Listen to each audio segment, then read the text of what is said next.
Shalom and good day all, this is Tehillim29 back again for another indie comic review, and in this indie comic review I'll be covering Mech Cadets issue 4 and also the TMNT versus Street Fighter issue 5. I'll now get things organised for the first one that I'll be reviewing. So, moving in the first things first, does this cover in any way, shape or form connect to something that is happening inside with the story? Sure enough it does, to which I give it a 7.5 out of 10. Now it's time to move into the internal art and also some of the things that are happening story-wise with the characters as we have a look around the beginning, middle, and of course the end. So as we move in the first things first, the Mech Cadets arrive back on Earth only to get a bit of a grilling from one of the bosses in charge.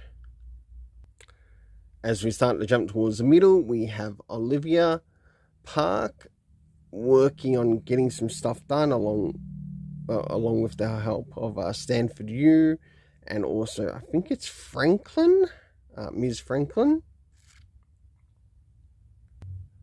And last but not least, towards the end, we learn that the Shag have finally, I guess, somewhat come across their own version of a mech suit to use against the Mech Cadets. So this is going to be interesting as to how things play out, especially in the next upcoming issue.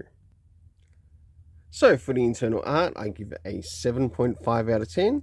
Now it's time to move in relation to the area of the story. First things first, do we have anything addressing things time-wise? No, we don't. Next is the area of location. We don't. Last but not least is the cast of characters, to which we have Stanford U, who also gets a bit of a reunion with his mother. I should point that out. We had General Felix. We had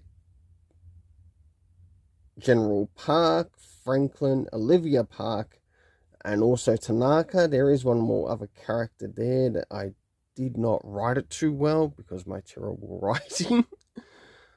But for the overall story rating, I give it a 7.5. Until then, now it's time to move on to the TMNT versus Street Fighter. So now it's time to move on to the TMNT versus Street Fighter. First things first, does this cover in any way, shape or form connect to something that is happening inside with the story? In quite a number of instances, it actually does, to which I give a 7.5 out of 10. Now it's time to move into the internal art as we have a look around the beginning, middle, and the end, and also what's happening story-wise with the characters. So as the story begins, we have the Street Fighters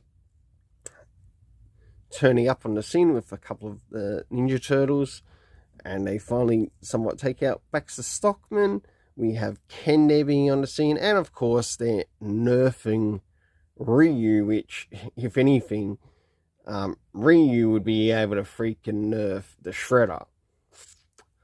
So, but they use this for a bit of a scene, plot device, as to something that's coming later on. So as we start to jump towards the middle, we end up getting a Psycho Raph. So a Raphael infused with Bison's Psycho power. And of course some events occur there. Until last but not least, we do end up catching up with Raphael fighting it out with Guile on top of a truck. Very interesting. So for the internal art, I gave it a 7 out of 10. Now it's time to move in relation to the area of the story. First things first, do we get anything addressing the area of time? No, we don't. The location that we do get in this is New York. The cast of characters consisting of TMNT, Bison, Baxter Stockman, Guile, Chun-Li, Ken Shredder, of course a Psycho-powered Raph, and April O'Neil. For my overall story rating in this, I give a 7.5 out of 10. Until then, let's keep it colourful and have yourself an awesome day.